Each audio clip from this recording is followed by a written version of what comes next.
कालीघाट दक्षिणेश्वर से लेकर मदन मिल पवन जीव से लेकर जितना भी आस्था का केंद्र है उसको नया स्वरूप से खड़ा करने का काम भारतीय जनता पार्टी का सरकार करेगी।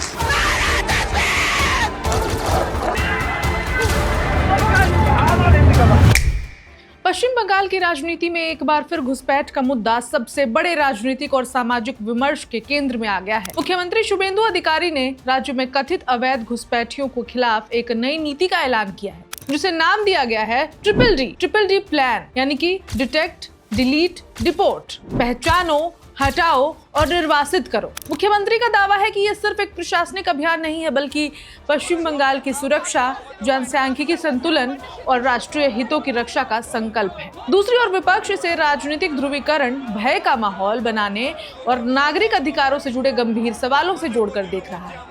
आज के इस एक्सप्लेनर में हम जानेंगे कि क्या ये सचमुच राष्ट्रीय सुरक्षा का सवाल है, क्या बंगाल में अवैध घुसपैठिए एक गंभीर चुनौती बन चुके हैं, क्या ट्रिपल डी प्लान कानून के दायरे में रहकर लागू हो पाएगा, और सबसे बड़ा सवाल, क्या ये बंगाल की राजनीति का नया टर्निंग पॉइंट साबित हो सकता है। नमस्कार, मेरा नाम है ऋचा पराशर और आप देख रहे हैं वन इंडिया हिंदी।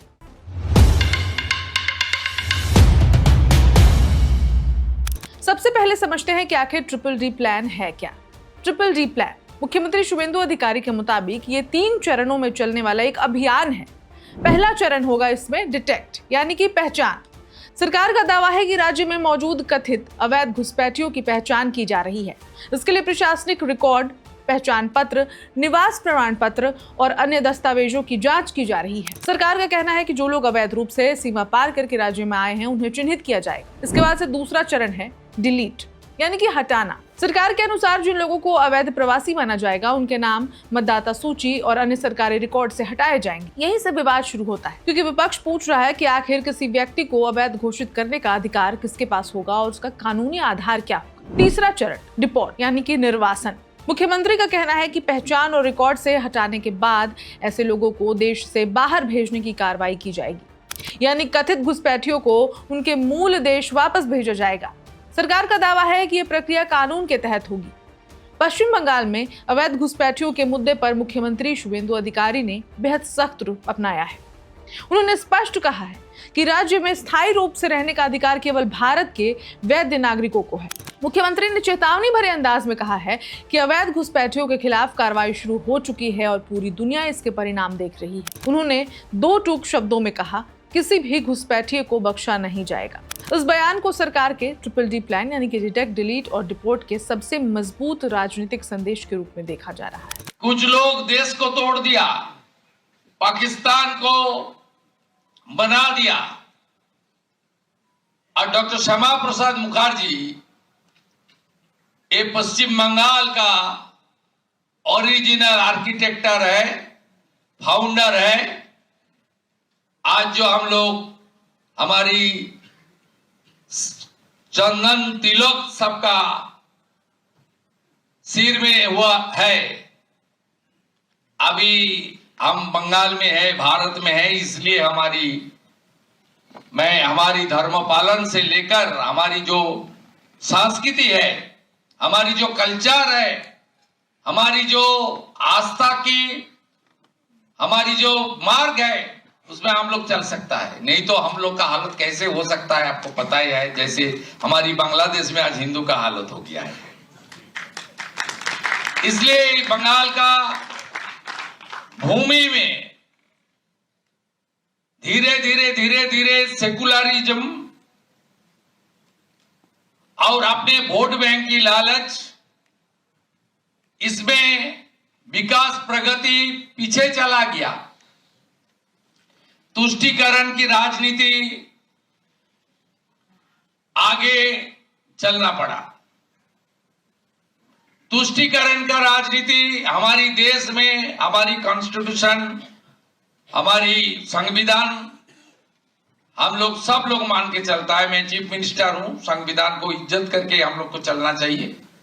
बंगाल में घुसपैठ का मुद्दा नया नहीं है। दरअसल पश्चिम बंगाल की लगभग 2200 किलोमीटर लंबी अंतर्राष्ट्रीय सीमा है।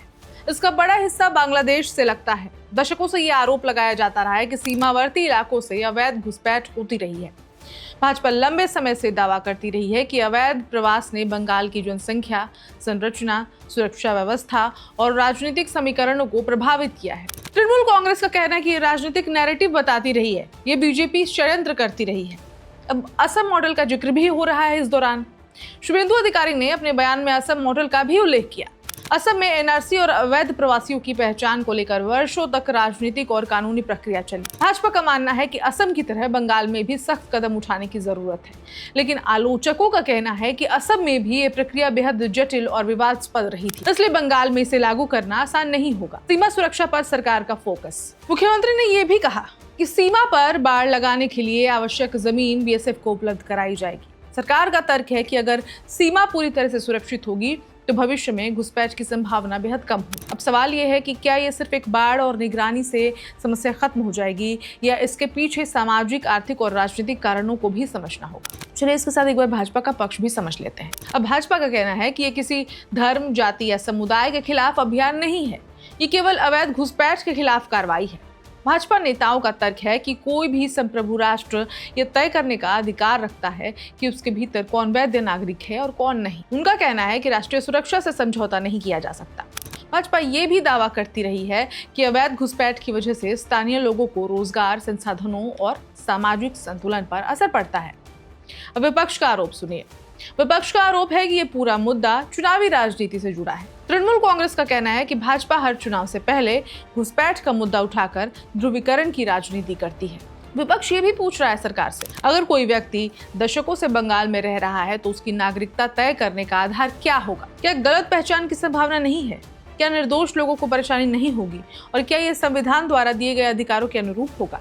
कानूनी चुनौती यहीं पर सबसे बड़ा सवाल खड़ा होता है। भारत में किसी व्यक्ति को विदेशी घोषित करना एक कानूनी प्रक्रिया है। इसके लिए दस्तावेज जांच, उसके बाद सुनवाई, उसके बाद न्यायिक प्रक्रिया की आवश्यकता होती है। अब विशेषज्ञों का मानना है कि बड़े पैमाने पर पहचान और निर्वासन की प्रक्रिया को लागू करना आसान नहीं होगा।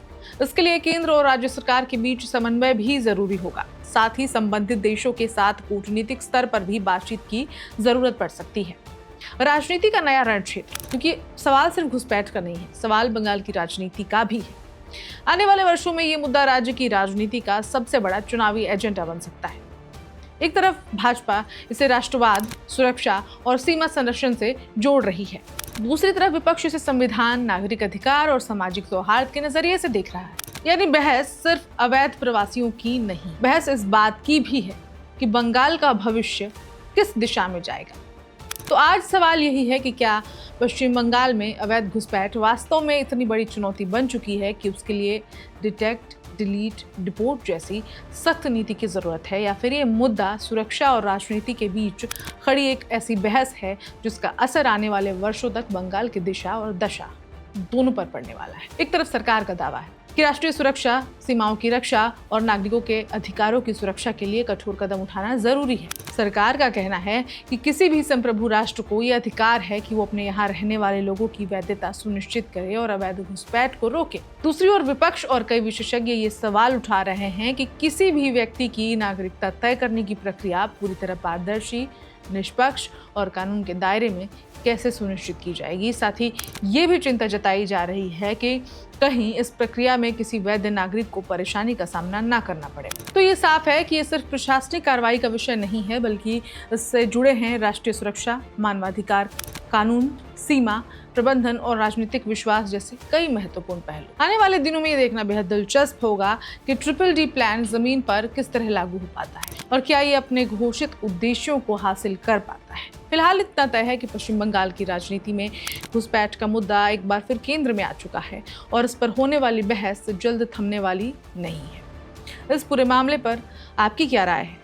क्या सरकार का सख्त रुख सही है या फिर इस मुद्दे पर और व्यापक चर्चा की जरूरत है? अपने विचार हमारे साथ जरूर साझा कीजिए और अपडेट्स के लिए देखते रहिए one India Hindi. Subscribe to One India and never miss an update. Download the One India app now.